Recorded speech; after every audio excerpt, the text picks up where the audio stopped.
This is episode 226 of the Land Stewardship Project's Ear to the Ground podcast. This episode is the third and final in a series titled Farming on Stolen Land. My name is Elizabeth Makarewicz and I work in the membership program of LSP. These 3 episodes were developed as a guide to exploring issues of Native justice and equity in Minnesota's food system. If this is your first time tuning in, I recommend you return to the beginning of this mini-series, episode 224. In the first episode of this series, we heard from author Nora Murphy about what it means to her as a white person to be living in the Dakota homeland. After listening to Nora's story, I recommended that my listeners catch up on their Minnesota history with the episode Little War on the Prairie from This American Life. In the second episode of this series, Dakota activist Carly Badhart-Bull shared the meaning of truth-telling in her ancestors' homeland. Now, finally, we'll hear from Dakota writer and futurist Waziyatawin. While Waziyatawin's vision of the future may seem radical to some, I would argue that drastic change is needed in this time of vast social inequity and climate craziness. Thanks so much for listening. I am Waziyatawin, and I come from the place we call Pejihutazizik Abimakoche, or land where they dig for yellow medicine, and that's the Upper Sioux Reservation in southwestern Minnesota. I'm just going to ask the question that's the title of this book that you wrote in 2008. What does justice look like? Well, there's a lot that could be said. When I wrote the book, part of what I was coming up against was the realization that settler society has continued to benefit from Dakota genocide, from Dakota dispossession, generation after generation. And today, I think Minnesotans would prefer to think that like it's a done deal, and that we should just get on with the program. We should become good Americans, and we should forget the past. We should live with peace and love and kindness in our hearts, accepting the status quo and looking to the future that is a vision of what Americans think is a positive future. And, you know, from my perspective, so much damage has been done, not just to our people, to Dakota people, and the loss of our homeland, but also terrible destruction of the land. It's hard to imagine a society that could have wrought more devastation than Americans wielded upon Dakota people in our homeland. Mm-hmm. So I was trying to not create a blueprint for a program, but to present some different ideas around some different themes that could be pursued if someone was serious about justice. And part of what prompted me to write the book was that in conversations with settlers, even settlers who perceive themselves as allies to Dakota people, as anti-racist workers, social justice workers, that kind of thing, the magnitude of the harms is so great that they end up feeling powerless. What do we do? Mm-hmm. What can be done? Well, you know, that was all in the past. I'm not responsible for it. That my ancestors might have been involved in some form, but I'm not personally responsible. The reality is that if you're a beneficiary of those things, of injustice, then you do have an obligation to make things right. Mm-hmm. Or, you know, it's like you can't steal something and then say, oh, well, that was in the past, so it doesn't matter that I still have these stolen goods. That's an ongoing issue.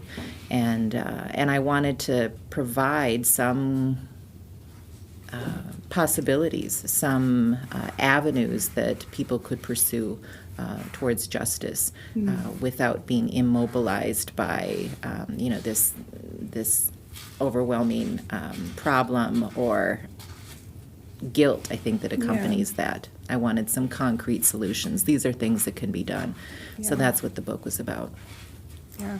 Well, it's such a gift. I mean, you did the thing that we shouldn't have to ask Native people to do to solve their own problem that white people have fucked up. Yeah, well, and that was part of it too, is that I, in that area, or in that time, I was still an academic. Had been in university life and did a lot of public speaking. And what I found was that it was exhausting engaging in conversation after conversation with white people about these things, because I would leave presentations. It was mutual. I would upset many of the audience members, and then I would leave upset, and it just took a lot from me. And I thought, I can't have this conversation with one person at a time. That's going to kill me. So the book was a way to address some of these issues, hopefully to reach a broader audience, and allow people to wrestle with some of the ideas in there individually on their own time, bit by bit. Mm-hmm. You have a couple different solutions that you outline in your book. There's truth-telling reparations. I guess land reparations is sort of how you frame it. I guess the third part is healing the land so that Native communities can take it over. Among these solutions that you've outlined, do you see any one as the most important? Are they like things that need to work together? Yeah, I think that they all need to work together. The early stages are things that are necessary steps, but they're baby steps. The truth telling is part of that. It's going to be hard to argue for land return if people don't understand the injustices from the past and speak honestly about those things and come to terms with those things. So I think that that's a necessary component of some of the longer term or broader ideas about justice, but essential still. Yeah. Mm-hmm. Can you describe the chapter on reparations and the work you've done around reparations and why you feel that's essential? Yeah, when I think about a people and a homeland, and many other people have said this, no one gives up their land voluntarily. No one relinquishes their homeland without a fight of some kind. And, for the original people of Minnesota Makoche to be denied our homeland today means that the only way to rectify that is to restore some of the land. And when I first started talking about the possibility of land return, and I've talked to many groups about this, given a lot of presentations, and when I say that the original people of Minnesota Makoche have about 12 thousandths of 1% of our original land base, 0.012%, no one at least says to my face, that's enough. That's more than you deserve. No one says that. That everyone's, I think, common sense about what is just would require a greater land base than 12 thousandths of 1% of our original homeland within the borders of Minnesota. So the question is how much and how do we go about that? In some ways, it took seeing other examples with other indigenous populations to realize that as Dakota people, we don't deserve those things. And, I think that for me, one of the wake-up calls or part of my transformation or growth or understanding came through the Dakota commemorative marches that we started in 2002. And the Dakota commemorative marches were designed to retrace the route our ancestors were forced marched in 1862 in November of that year, over 7 days, about 150 miles. And in 2002, it was the 140th commemoration of the 1862 war, and we had been thinking about the consequences of that and realized that as Dakota people, we had never collectively and publicly honored and remembered the primarily women and children who were on that forced march. And so this was a way to honor those women and children and to honor that history and that experience. But as we were marching, as we were on this walk, walking over 20 miles a day on most of those days, and through sections of our Minnesota homeland, going through these white towns along the way. One of the painful aspects of that is that we were treated like and felt like trespassers within our homeland. Mm-hmm. And in fact, it was very visual. I mean, at times, because as we were walking down these roads and on all these property signs, we'd see no trespassing, no trespassing, no trespassing. Mm-hmm. And you see that colonial perversion of reality. It's a flip of reality, where the Dakota people, the original people of the land, became the trespassers on the lands of white occupiers, of white colonizers, white settlers, who were benefiting from our dispossession. Mm-hmm. And that, seeing that contrast, or feeling that, and the anger, and not just anger, the rage that built up as a consequence of that. I struggled with that for a number of years. How do you address that? How do you make that right? And, the other part of that is that, Minnesota was pretty systematic about its policies of genocide and ethnic cleansing against Dakota people. And this is, from my perspective, those facts are indisputable. When you have bounties placed on scalps, when you have a removal order requiring our people by law to be exiled from the state, it can't get any more clear. And all the calls for extermination. So, as Dakota people, we, in our thousands of years of history, to my knowledge, had never experienced such tragedy, such harm before then. And so, as a people, as families, as individuals, we were struggling with, how do you deal with that level or that magnitude of historical grief? That there are no ceremonies designated for genocide healing. So, from my perspective, where I felt the most empowered, where I felt the most excited, where I felt the most relieved from that burden of pain or rage, was when I was working towards justice and thinking about that's where the empowerment comes from. That's where the healing comes from. So, land reparations is really key to that. If you steal someone's homeland, it's the only common sense solution. It's the only thing that makes sense is to return that land. Mm-hmm. So, I'm hoping that that process, the idea of land return, my hope with the book was that would be normalized in people's mind, that the first time people hear it, they might be shocked. What do you mean, give back the land? Yeah. We own this. This is ours. Mm-hmm. And the 100th time they hear it, maybe it's not so shocking. By the time they hear it 1,000 times, oh yeah, that's one of the possibilities. Yeah. So that's what I think the power of putting things down on paper, putting it in writing, speaking about it, talking about it regularly, using the appropriate terminology, genocide, ethnic cleansing, land theft, calling things what they are, is part of that normalization process.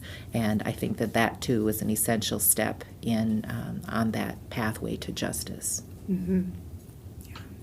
We're all hurt by a system that promotes structural inequality and refuses to acknowledge genocide, like you said. And I just wonder how that question resonates with you. How are we as a society hurt? How do you feel personally like that question connects? I think all you have to do is look around at the craziness of society. Americans are sick people. They're not well emotionally, physically, spiritually, and I think it's because of the history. I think it's because of the actions. I think it's the way people live. I think it's the destruction of everything they touch. All of those contribute to an unhealthy way of being, an unhealthy society, and Americans are the epitome of that. I think that a society or a culture that destroys the land base it needs to survive, that toxifies the water it needs to survive, is insane. Yeah.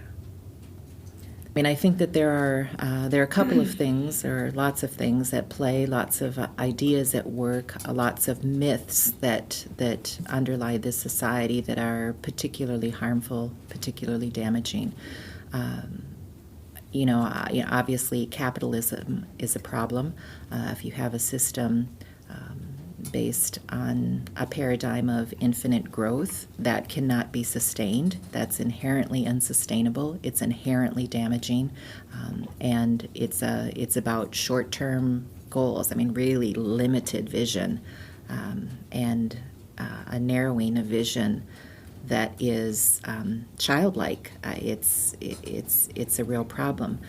But I think accompanying that, one of the big myths is the myth of progress, that Americans, and I think entire Western society, has this notion of progress built in.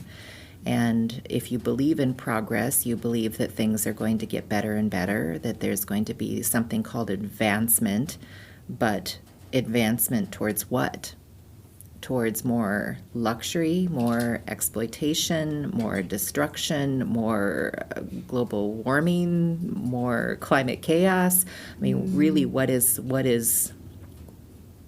when I hear people talk about progress, or we have to advance, or I think, what are you advancing towards? Is it towards some kind of Star Wars future where we're out in the universe, taking over someone else's planet and destroying that as well? I mean, I don't know when it stops, but there's it's the opposite of contentment. It's the opposite of happiness, because that can never be satisfied. It can never be sated. What is the mindset to counter that capitalist greed, infinite growth?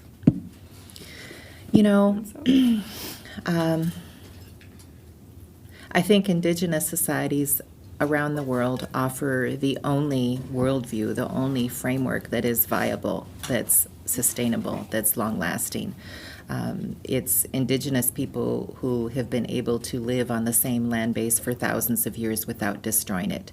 So you hear, especially in a lot of environmental organizations, terms like sustainable development thrown around.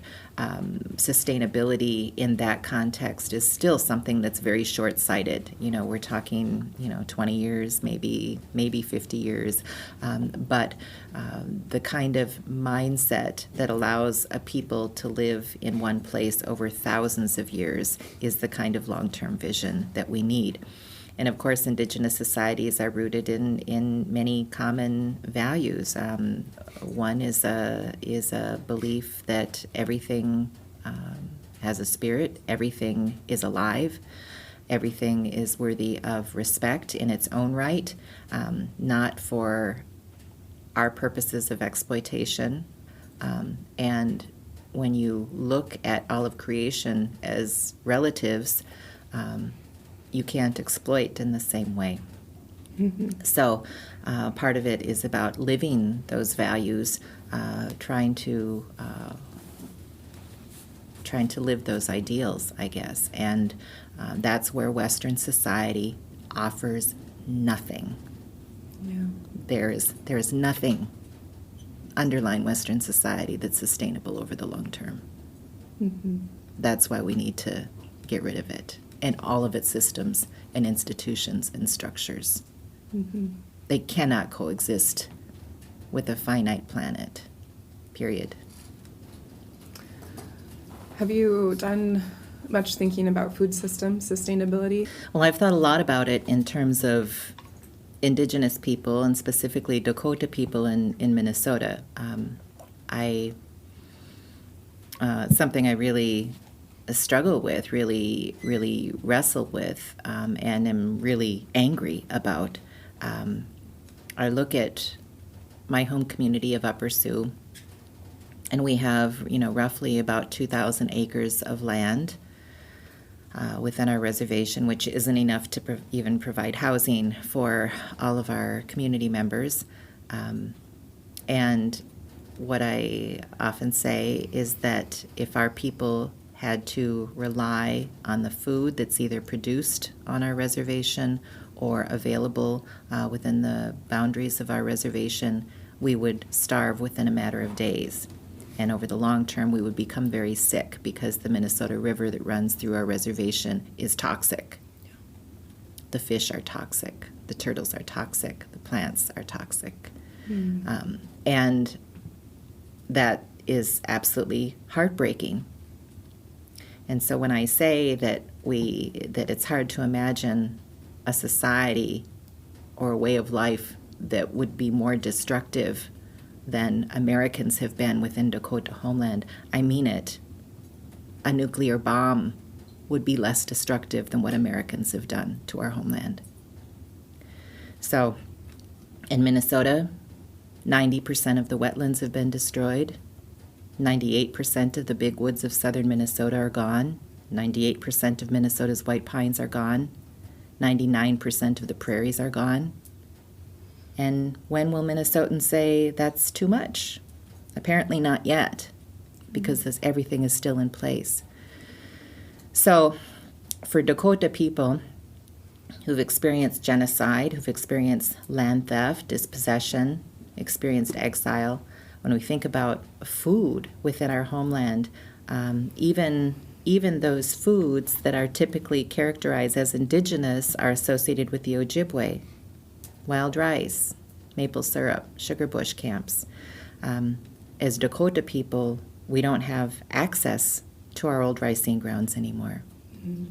The ricing grounds that we did have in southern Minnesota are no longer viable, or again, the water is all toxic. Some of the most polluted waters in the country.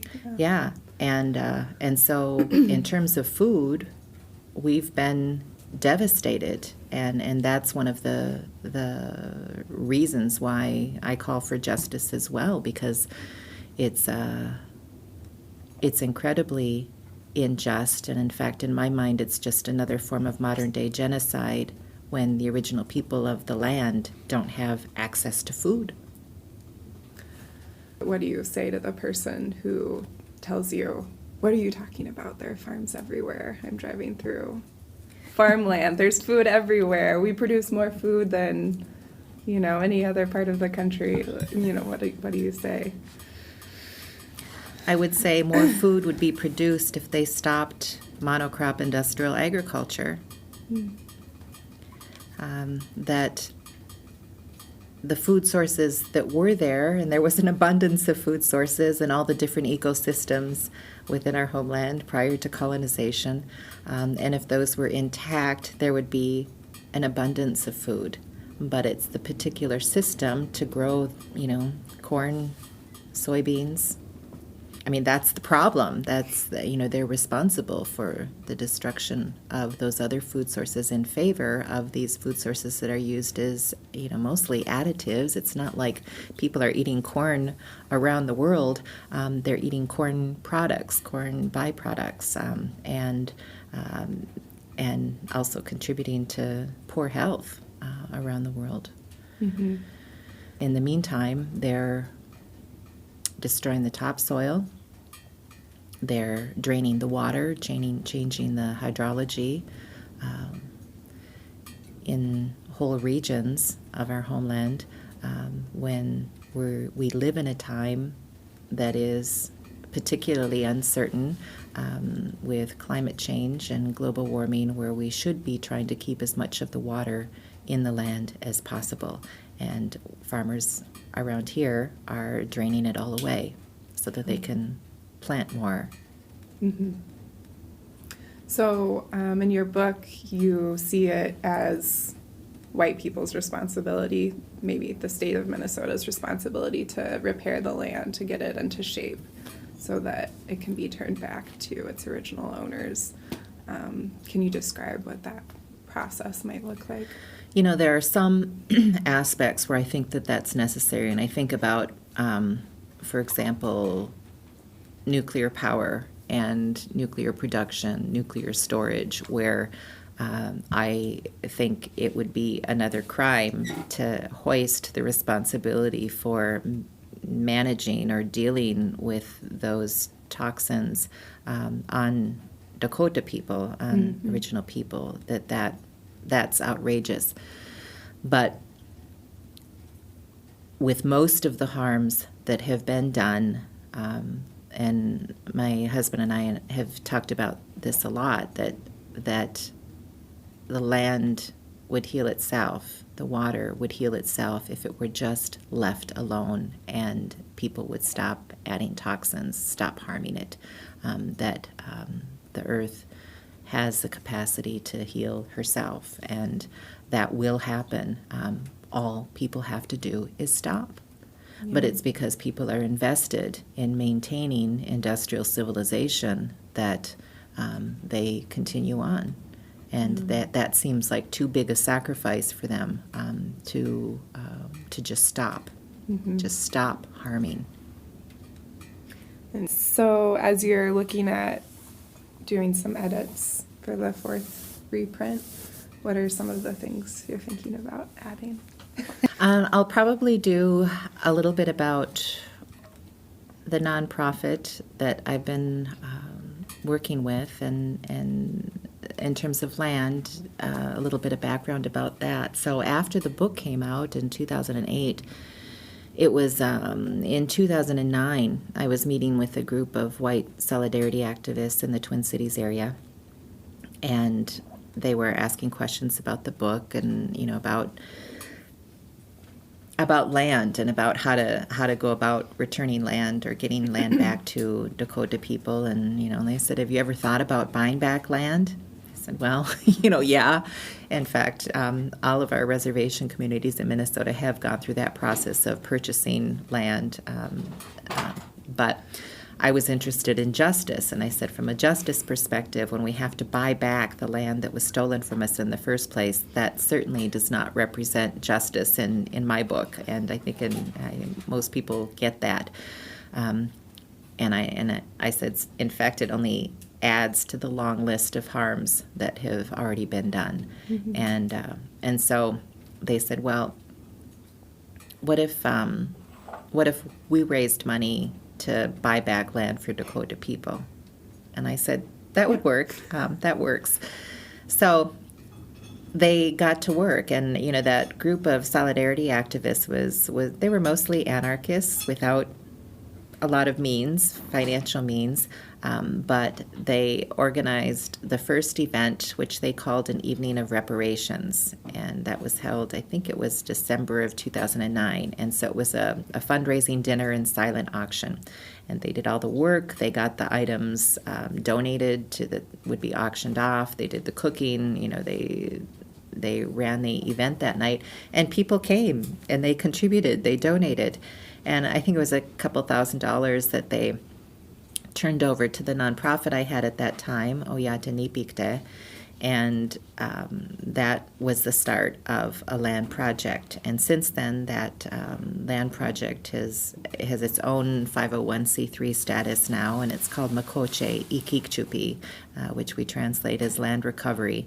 And we've been collecting donations since 2009 for that purpose, and the idea is that we will buy back even small parcels of land that would allow at least some of our people to live on, come home from exile, and that they would be based in some idea of sustainable community. So this is land that I'm not interested in building casinos or engaging in other forms of kind of economic development, but in living as Dakota people.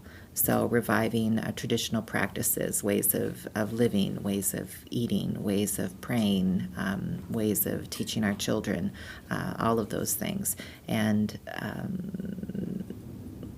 so right now it's still in that visioning stage, although we have over 140,000 in that account now.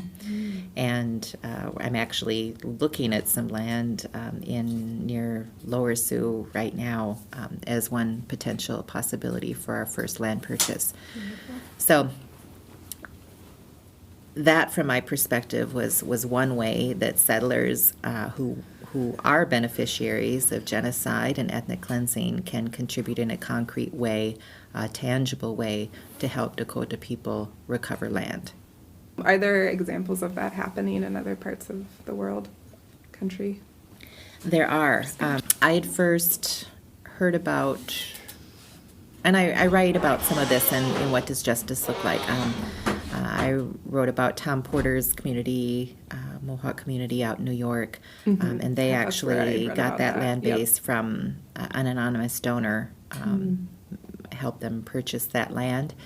And there was an example up in British Columbia, in Victoria, where I taught for a few years in the Indigenous governance program there. They had been working with a couple by the name of Cummings, and they had decided to return their land and their house to the Indigenous people of the island there for whatever purposes. And there were, some issues around that.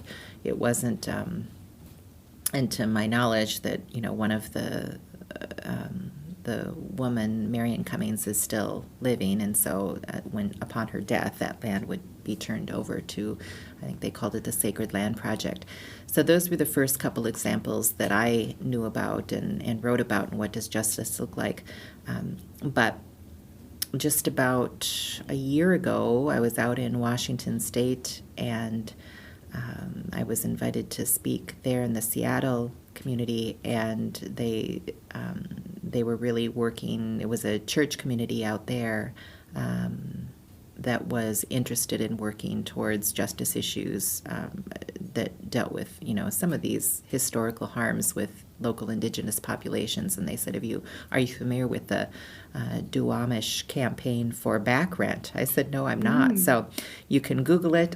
They've got a website, and they are accepting donations from Seattleites for back rent, and they're using that to help support their tribal operations now. And I think it had just started maybe 6 months before then, maybe in what would that be, 2017, something like that. And theirs had taken off. They were very good at kind of promoting it or advertising it. They've got T-shirts and mugs and an active website. So I think that the idea is one that resonates with people. Yeah. It makes sense, and it doesn't require... It's not any sacrifice. Yeah, and it doesn't require converting the masses to a way of thinking, and I think that that's one of the overwhelming aspects, is that the majority of settlers ever going to care about justice issues? Maybe not. Are all the legislators or politicians ever going to care about these issues? Maybe not, although there is some movement in that recently. So, we'll see what happens. We'd all like to think that times are changing, that things are getting better to some degree, but I'm not so sure. I have my moments. But aside from all of that, it doesn't require a government response. It doesn't require, converting the masses. It's something that individuals can engage as an act of reparative justice. Part of what I've wrestled with or tried to come to terms with is that, our people lived according to the seasons. We migrated from place to place when really around food sources, whether it was following the buffalo or going to wild ricing camps or sugar bush camps or places to hunt or fish or places to have our summer planting villages. And that kind of mobility allowed us to live really healthy lives. And today we're sedentary. We're confined to reservations. If we go elsewhere, we either have to get a permit, or if we're trespassing on someone's land, we would be threatened with arrest or citation or, jail time if we were persistent. And so that access to food, which should be a human right, it should be our right, is criminalized in this society or in this system. And so when we do have a confined land base where we don't have that free access to go from place to place, it requires us, or if we want to work towards being self-sustaining, where we can provide our own food, we're going to have to kind of recreate those environments. And really, essentially, those permaculture is the language of today, environments where food is plentiful. And that means, in most areas, at least in southern Minnesota, it would mean trying to restore integrity to the land.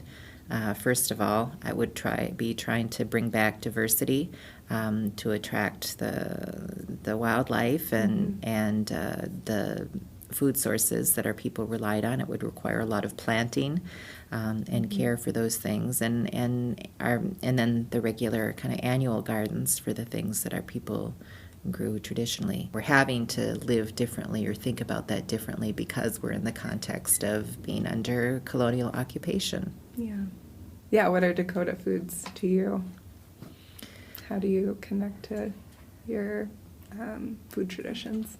Yeah, our foods, we had a really varied diet, and it was, pretty much everything, the animals and plants that we encountered that were edible.